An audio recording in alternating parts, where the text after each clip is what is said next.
Access to safe drinking water is a global crisis. In fact, access to safe drinking water is one of the UN Millennium Goals. Less than 1% of water on the planet is considered safe for human consumption, and each year 3.6 million people die from waterborne diseases. The issue takes on even greater importance in a disaster situation, highlighted by the recent earthquake and tsunami in Japan. These disasters highlight the issues with regards to access to safe drinking water and distribution of relief supplies to those areas that are contaminated. Compounding these issues is the destruction of public infrastructure, which can contaminate water sources that were once thought to be safe. Currently, there are ineffective methods for communicating areas of contamination to the individuals in the area and emergency response agencies.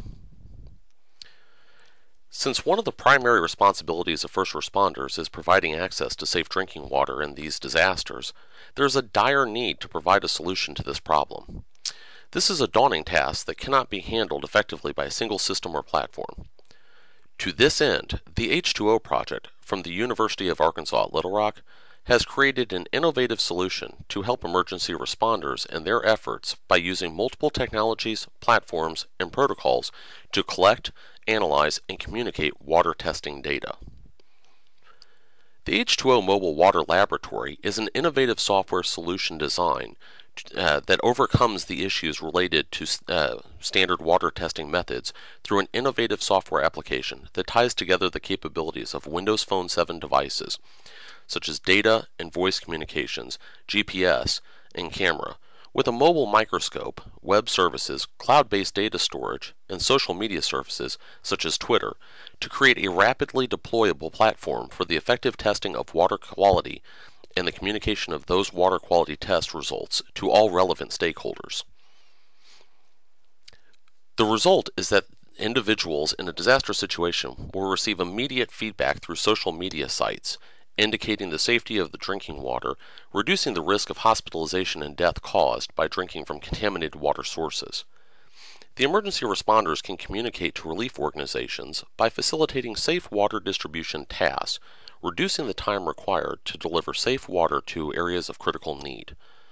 The application will allow emergency responders an inexpensive, portable, intuitive application that will allow for more rapid deployment of scientific equipment to disaster areas, increasing the number of testing units in the field, broadening the coverage area, and providing a more accurate depiction of the situation at ground level.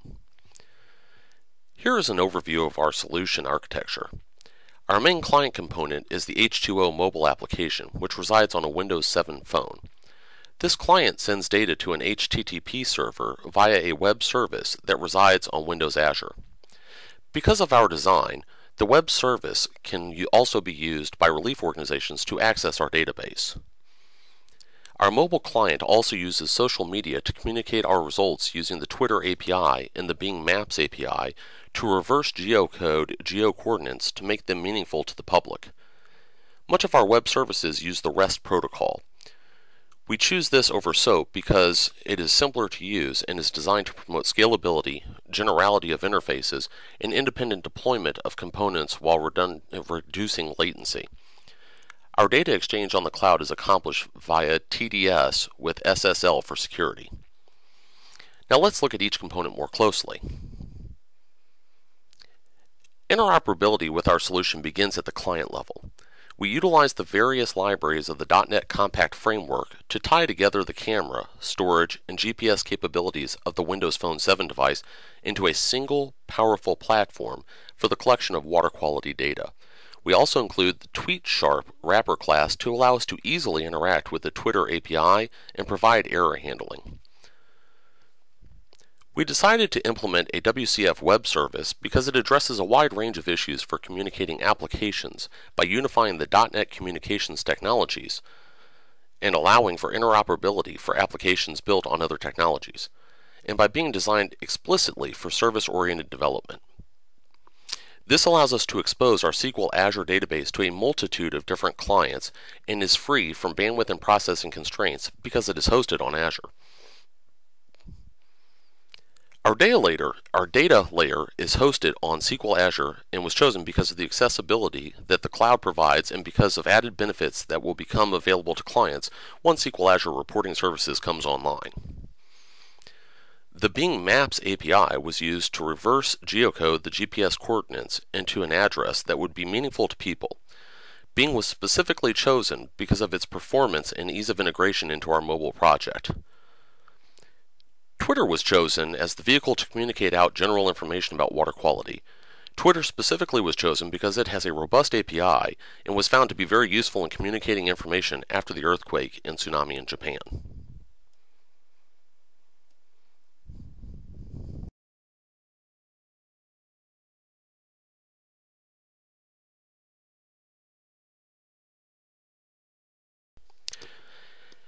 Now that we have spoken about the background of our application and the architecture, let's take a look at a working demo. We'll be running the demo on the emulator today, but we also have this application running on a Windows mobile device. We use the Metro UI because it's very clean and also use pivot tables for ease of use.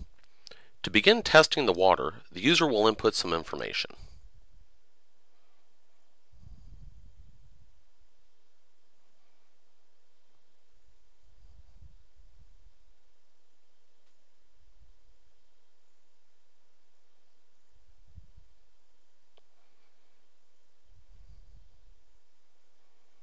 As you can see, we have pulled the GPS coordinates in from the device's GPS to geotag our results. The user will then go on to add information about the water source, including its turbidity, its color and odor, and the source of the contamination.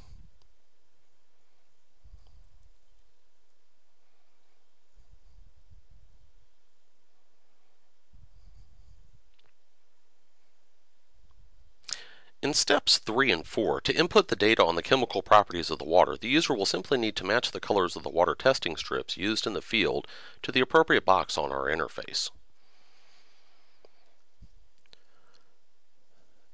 Step 5 is where we integrate the camera management functionality of the Windows Phone into our application. While we cannot show you this in the emulator, on the actual device we have a microscope placed over the lens aperture of the phone to allow us to capture microscopic images and water samples. In step 6, we process the submitting of the data that highlights the interoperability of our solution. When the user clicks the submit button, several things happen, as we will see in the code. The first thing that happens is that the data that we have collected is written to an XML file and stored in isolated storage. This will be used by our results page on the local app, as well as serving as the data source to send the data to the SQL Azure database. The user receives notification once this is accomplished. Once we have the data stored locally, we will use H-2-O web services to access the operations to write the data to the cloud.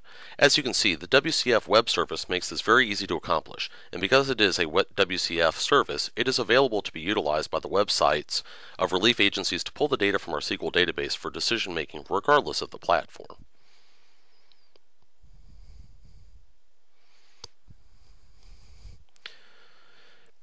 Informing the public of water quality is a critical point of our application, so we had to have a way to take the geotagged coordinates of our test and make them usable to the general public.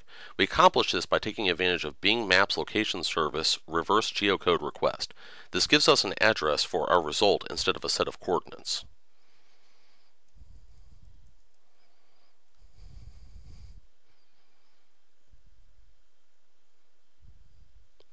Once we have the water test results attached to a location that is meaningful to people, we can tell them about the water quality. Our app allows users to access Twitter using the OAuth authorization standard to post information about the water quality. The reference sample is compared against quality standards and users are notified if the water is safe or not. Twitter was chosen because of its use after the Japanese earthquake and tsunami. However, other platforms can easily be added to the application. In order to demonstrate the functionality of our application, we will now take a look at our database that is running on SQL Azure and our Twitter account. As you can see, we have 21 test entries in this database. However, if we go back to the database and refresh it, we will see that we now have our new entry added.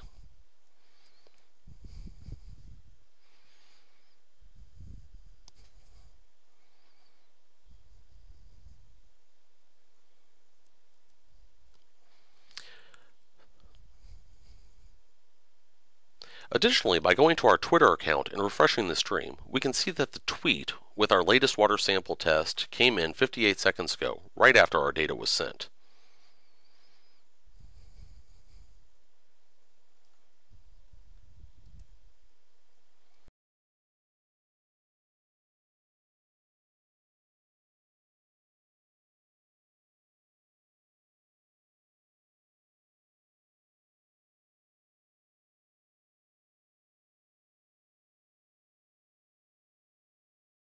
Thank you for taking the time to watch this video and review our Interoperability Challenge application. We hope to see you soon in New York.